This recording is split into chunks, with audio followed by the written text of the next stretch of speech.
हजरत हुर की शहादत के बाद इमाम हुसैन अलैहिस्सलाम का एक एक साथी अल्लाह के दीन पे कुर्बान होता जाता है।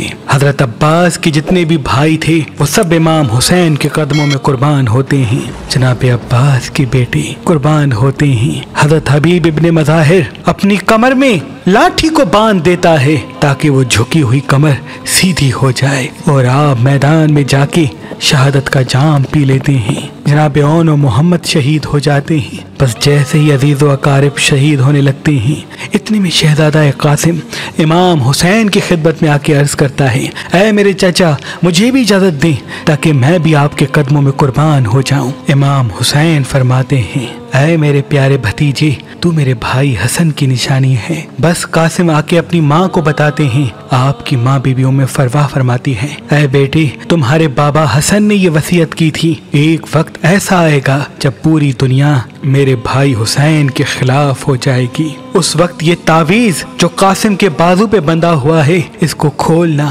ताकि मेरा भाई मेरे बेटे कासिम को इजाजत दे दे और मेरा बेटा कासिम मेरे भाई हुसैन के कदमों पे कुर्बान हो जाए। बस शहजादा कासिम को इजाजत मिलती है। आप मैदान में जाते हैं। जैसे ही आप शेर की तरह लड़ते हैं, मगरिब का लश्कर मशरिक की तरफ, मशरिक का लश्कर मगरिब की तरफ भागता है। आप घोड़े की ज़ीं से ज़मीन पे आते हैं और आपका जिस्म पामाल हो जाता है।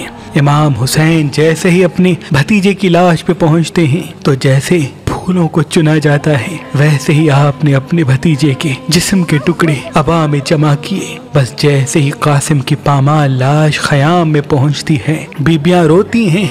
इतनी देर में जनाब अब्बास फरमाते हैं, ऐ मेरे मौला हुसैन अब तमाम साथी शहीद हो गए हैं, मुझे इजाजत दे दें। इमाम हुसैन फरमाते हैं, ऐ अब्बास तू फौज का सिपह सालार है, तुझे इजाजत कैसे दूं? जनाब अब्बास फरमाते हैं, मौला अब इस फौज में सिवाय अकबर और आपके कोई नहीं रहा। फिर आप फरमाते हैं, ऐ मेरे मौला बच्चे बहुत प्यासे हैं, 3 दिन मुसलसल प्यासे रहने की वजह से अब बच्चों से प्यास बर्दाश्त नहीं होती और मुझसे उनका तड़पना देखा नहीं जाता, मुझे हुक्म दे मैं दरिया से पानी लेके आऊं। इमाम हुसैन फरमाते हैं, ऐ अब्बास जा अपनी बहन जैनब के पास, अगर जैनब इजाजत दे दे तो फिर नहर फरात चले जाना। जनाब अब्बास बीबी जैनब से इजाजत लेके मैदान में आते हैं और शेर की तरह हमला करके दरियाए फरात तक आ पहुंचते हैं। मश्क में पानी भर के बस वापस पलट ही रहे थे। इतनी देर में उमर बिन साद कहता है, देखते क्या हो, अगर पानी हुसैन के खयाम तक पहुंचा तो उनको मात देना बहुत मुश्किल है। अब्बास को घेर लो और दूर दूर से तीर चलाओ, वार करो ताकि अब्बास खैमे तक पानी न पहुंचा सके। बस जनाब अब्बास की यही कोशिश होती है कि चाहे कुछ भी हो ये पानी बीबी सकीना और इमाम हुसैन के बच्चों तक पहुंचे। जालिम तीरों की बारिश करते रहते हैं। इतनी देर में एक जालिम छुप के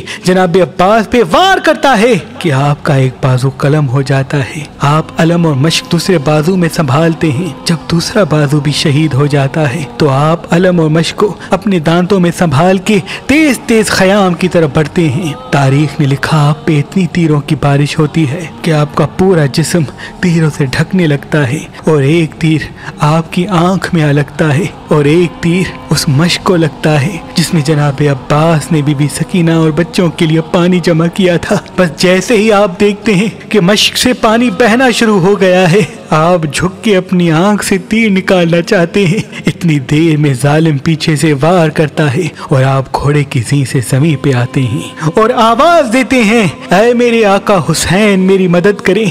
इमाम हुसैन जनाब अब्बास की लाश पे आते हैं। आप वसीयत करते हैं कि ऐ मेरे मौला मेरी लाश को खयाम में न ले जाना, क्योंकि सुबह से लेके अब तक आपने बहुत लाशें उठाई हैं और मैं बच्चों से शर्मसार हूँ कि मैंने पानी सकीना और असगर तक नहीं पहुँचाया। बस मौला हुसैन खाली मश्क और अलम लेके खयाम में आते हैं। बच्चे दूर से जब अलम को देखें तो उन्हें लगा शायद अब्बास चाचा आ रहे हैं, लेकिन देखते हैं कि खाली मश्क है और खून से भरा हुआ अलम इमाम हुसैन लेके आ रहे हैं और चचा इमाम हुसैन के साथ नहीं। बस बच्चे रोना शुरू करते हैं। इमाम हुसैन बच्चों को दिलासा दे के कहते हैं कि तुम्हारी प्यास को रहती दुनिया तक याद रखा जाएगा। मेरे नाना के दीन को बचाने के लिए ऐ मेरे बच्चों तुम्हारा प्यासा रहना जरूरी है। इतनी देर में जनाब अली अकबर फरमाते हैं, बाबा अब मुझे भी इजाजत दें। इमाम हुसैन शबी रसूल अली अकबर का माथा चूमते हैं। आप अपनी माँ और बहनों से इजाजत लेके मैदान में आते हैं और खुतबा देते हैं,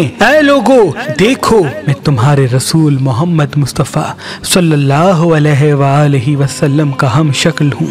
मैं वो बेटा हूँ जिसको मेरे बाबा हुसैन ने दुआ मांग के अल्लाह से मांगा था कि ऐ अल्लाह मुझे ऐसा बेटा दे दे जो तेरे रसूल की सूरत हो। ऐ लोगो हम आले मोहम्मद हैं, क्यों हम पे सितम कर रहे हो? हमारा रास्ता क्यों रोका है? हमें छोड़ो, हम कहीं दूर चले जाएंगे। जालिम कहते हैं, अकबर की बात न सुनो, इसको शहीद कर दो। तारीख ने लिखा, सैकड़ों यजीद के फौज के सिपाही अली अकबर पे हमला करते हैं। देर तक आप लड़ते रहते हैं। बिलाखिर एक जालिम अली अकबर के सीने में बर्छी मारता है और हंस के ये कहता है कि अब देखते हैं कि बूढ़ा बाप इस जवान बेटे की लाश से ये बर्छी कैसे निकालता है। और ये कह के बर्छी पीछे से तोड़ देता है। बस अली अकबर घोड़े की जीं से जमीन पे आते हैं और आवाज देते हैं, बाबा मेरी मदद करें। इमाम हुसैन कभी उठते हैं कभी गिरते हैं।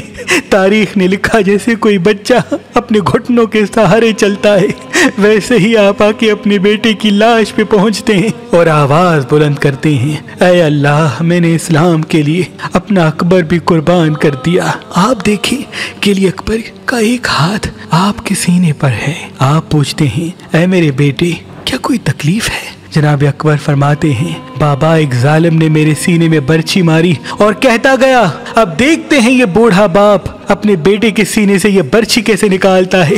बस इमाम हुसैन अली अकबर का हाथ सीने से हटाते हैं और एक हाथ अपना जमीन करबला पे रखते हैं, एक हाथ से बर्छी को पकड़ते हैं और कहते हैं, ऐ दादा इब्राहिम देख मैं अपना इस्माइल कैसे ज़िबा करता हूँ। जैसे ही खींचते हैं तो अली अकबर इमाम हुसैन की गोद में तड़पने लगता है। आप कहते हैं, ऐ अल्लाह मेरे बच्चे की कुर्बानी कबूल करना। बस अली अकबर की लाश को उठाए ख़याम में आते हैं और बीबी उम्मे लैला और बीबी ज़ैनब से कहते हैं, मेरे बेटे की कुर्बानी कबूल हो गई। फिर आप मैदान में आके हुज्जत तमाम करते हैं और कहते हैं, ऐ मेरे नाना की उम्मत मैं तुम्हारे रसूल का नवासा हूँ और इन ख़याम में तुम्हारे रसूल की बेटियाँ हैं। हमने 3 दिन से पानी नहीं पिया, हमारा क्या कसूर है? वो सब कहते हैं, तुम्हारा ये कसूर है कि तुम अली के बेटे हो। यहाँ सब अली की औलाद से बदला लेने आए हैं। इमाम हुसैन फरियाद बुलंद करते हैं कि हल मिन नासिर यंसुरना, है कोई मुझ गरीब की मदद करने वाला? तमाम लोग हंसते रहते हैं, लेकिन ख़याम में एक झोले से शहजादा खुद को गिरा देता है और आवाज़ बुलंद करता है, ऐ मेरे मौला अभी मैं जिंदा हूँ। जब रोने की आवाज़ इमाम हुसैन के कानों तक आ पहुँचती है, आप खैमे में आते हैं और कहते हैं कि ऐ बीबियों अभी तुम्हारा वारिस जिंदा है, क्यों इतनी जोर से रो रही हो? बीबियां कहती हैं, जैसे ही आपने हल मिन नासिर यंसुरना की सदा दी, ये बच्चा तब से मुसलसल तड़प रहा है। इमाम हुसैन अली असगर को सीने से लगाते हैं और उस 6 माह के बच्चे को मैदान में ले आते हैं और कहते हैं, ऐ जालिमों अगर तुम्हारी जंग है तो मुझसे है। इस 6 माह के बच्चे ने तुम्हारा क्या कसूर किया है? अरे 3 दिन मुसलसल प्यासा रहने की वजह से इसकी माँ का दूध खुश्क हो गया है, बस थोड़ा सा इसको पानी पिला दो। फौजे यजीद हंसती जाती है और कहती है, ऐ हुसैन अगर बच्चा इतना ही प्यासा है तो इसे कह दो कि खुद हमसे पानी मांगे। इमाम हुसैन अली असगर को देख के कहते हैं और फरमाते हैं, ऐ मेरे बेटे अपने नाना की उम्मत से पानी मांग। अली असगर फौज की आंखों में आंखें डाल के कहते हैं, ऐ मेरे नाना रसूल अल्लाह की उम्मतियों मैं तुम्हारे रसूल का बच्चा हूँ और 3 दिन का प्यासा हूँ, मुझे थोड़ा पानी दे दो। अली असगर का वो तड़पना और आपके अल्फाज में वो दर्द सुन के फौजी यजीद हिल जाती है। इतनी देर में उमर बिन साद कहता है कि हुरमला देख क्या रहा है, ये फौज पूरी बागी हो जाएगी, जल्दी निशाना ले और उस बच्चे का काम तमाम कर। बस वो हुरमला 3 नोकों वाला तीर निकालता है। तारीख ने लिखा वो तीर इतना वजनी था कि अली असगर को चीर के इमाम हुसैन के बाजू पे आ लगता है। अली असगर मुस्कुराते रहते हैं और आपके जिस्म से खून बहता जाता है। इमाम हुसैन अपने बच्चे को शहीद होता हुआ देख के चाहते हैं कि ये खून आसमान के हवाले करें। आसमान तड़प के कहता है, ऐ नवासा रसूल हम कयामत तक पानी नहीं बरसाएंगे, आप चाहते